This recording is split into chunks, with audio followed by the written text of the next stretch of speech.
Hey, what's going on, guys? My name is Sean Arnold and welcome to Review Month 2. This is going to be a short series where for the rest of this month I'm going to be looking back on some of the games which I played throughout 2015 and just giving my opinions and saying what I found memorable about them. Today I'm going to be looking at Yugioh Legacy of the Duelist. For those who don't want to hear the whole review, here's the TLDR of it.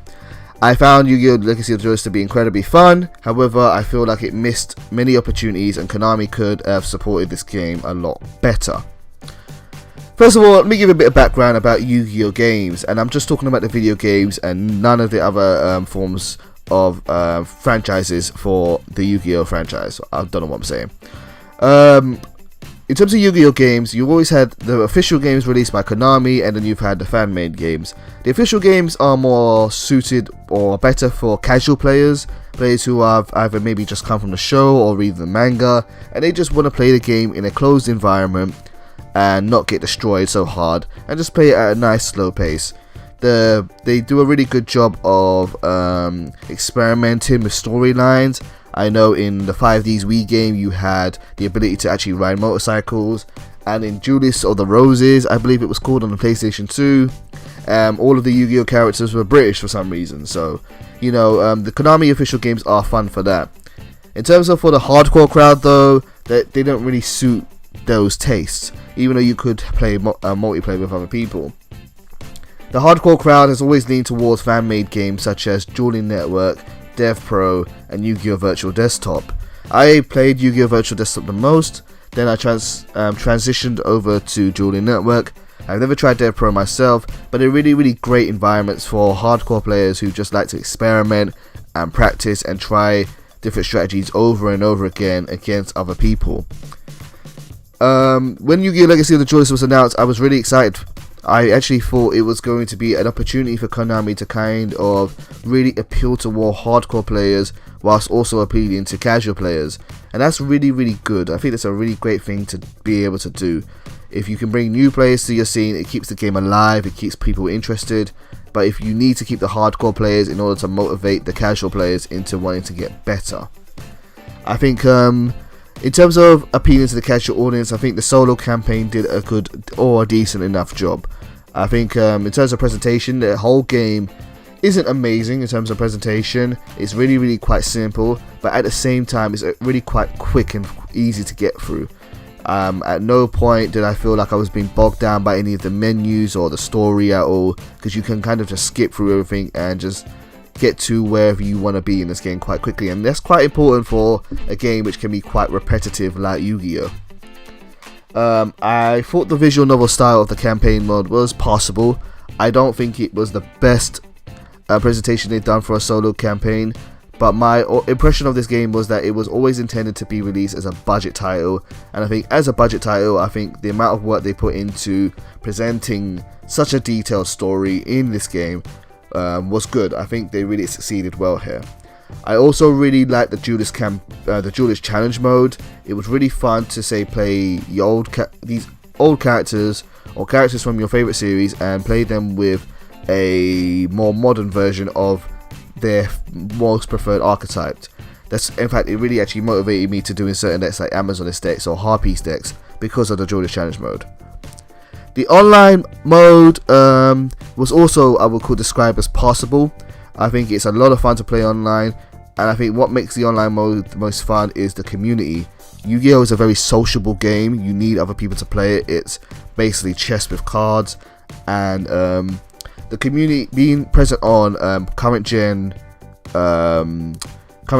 consoles really lends it the social aspect towards it. Sorry, I'm saying that really badly there. But playing this on the PlayStation 4, you have access to things like Party Chat, you have access to things like communities, and it's really great to just meet other people and just share experiences and play against other people. I'm sure the same thing is on Xbox, but I don't own an Xbox, so I can't say for sure. But that's something which we haven't really had, say, on prior gen consoles like the PlayStation 3. PlayStation 3 didn't really have a great structure for socializing with other people in terms of video games. And I think being on PlayStation 4 has really helped this game. Oops, I actually just turned on my PlayStation. 1 second, let me just turn it off there. Oh, I'll just do it as I go along. So I thought the game was good. However, I do think there are a lot of missed opportunities with this game. First of all, I think where Konami has really missed the mark with this game is that they didn't use this as a platform. I have the feeling that in maybe the next year and a half or so, we're going to see another Yu-Gi-Oh! PS4 game. I think we're going to be brand new from scratch, and it might be, say, an updated version of Legacy of the Duelist, or it might be a different game completely. But I think that's a really sad thing. I really had hoped that this was going to be a platform for Yu-Gi-Oh! On the current gen consoles, and Konami will just keep on supporting and updating it as you go along. That just seemed to make the most sense to me. You could sell expansion packs as DLC so that people could upgrade their game and get new cards, but unfortunately, when they seem to have no interest of doing that whatsoever. That brings me to another one of my complaints, and that is that the game released completely out of date. Now, I think it's kind of unreasonable to expect every single current card to be in the game. However, the game is currently following all the cards unreleased up to the end of 2014, and it's actually working on the January 2015 ban list. Now, what this means is that anyone who's playing competitively right now, and say like on Dueling Network or Dev Pro, or playing maybe all out with their friends in real life, they can't use the same decks that they have in those things with more modern cards in the newer one. And I don't understand why Konami didn't choose to, say, update the game. I will say that the game has been programmed really well, and Yu-Gi-Oh! Is such a complicated game.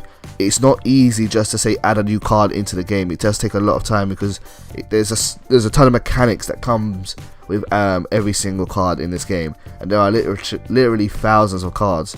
However, I don't understand the decision just to not choose to update the game at all. They did release the DLC packs, and the DLC packs were okay. However, I do think the price of the DLC packs is kind of poor. I don't understand why the DLC packs which have been released together all together cost more than the original game does. £4 a pack I thought was a bit much for that one. And even though it's claimed that you can get those cards in the game, I just want to point out and say that I have very few Monarch cards, except for the ones I got in the DLC pack. And I don't have really any Necros cards, which is one of the top tier cards in the top tier decks in the game. But I could buy a DLC pack and get them all straight away if I wanted to. No problem there. And that brings me on to my last point with the game, is that the game is too much of a grind. I can put up with it because I'm motivated by the fact that I have a YouTube series for it. But I think for most people, the game is really grind heavy. In order to get cards in this game, you have two choices. Either A, you find a duelist with a particular deck recipe that has a card you want, and you play them over and over again until you get the card that you want, or 3 copies of the card that you want if you need that many. And then you also have the card shop, and the card shop relies on duelist points. Now, the ways you earn duelist points is by playing in the other modes. However, the only real form of getting duelist points is in the solo modes. Playing online in the campaign, playing online in online ranked mode to get duelist points really doesn't work well. You get very few points for winning a duel online, and plus you have the issue with the fact that there are too many rage quitters in this game. There are way too many people who like to disconnect and run away when the going gets tough for them, and there is really no consequences for doing so or choosing to, which I think is a really outdated practice for 2015.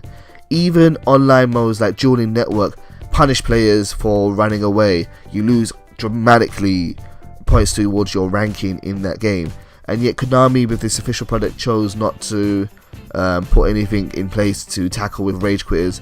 It's kind of baffling to me. Well, yeah, so that's kind of my view on Legacy of the Duelist. Looking back on it, I had a lot of fun getting back into Yu-Gi-Oh! I've been playing this game for more than a decade now, and it was nice to see a bit of a resurgence of an interest for this game, and it's really fun to play online. Playing on a PlayStation is really kind of feels really kind of natural once you get used to it. It doesn't really feel kind of awkward. I prefer playing on this one as opposed to playing with mouse and keyboard, because I I can just sit back and relax, and I can enter commands quickly on a controller. So I think it feels really good to play this one, but I'm really just disappointed that Konami just didn't take up the opportunity to support this game and support communities that have been built around this game. So guys, that's my views on Yu-Gi-Oh! Legacy of the Duelist. Please tune in sometime soon for another review for this month, and look forward to my top whatever video at the end of the month. Thank you for watching.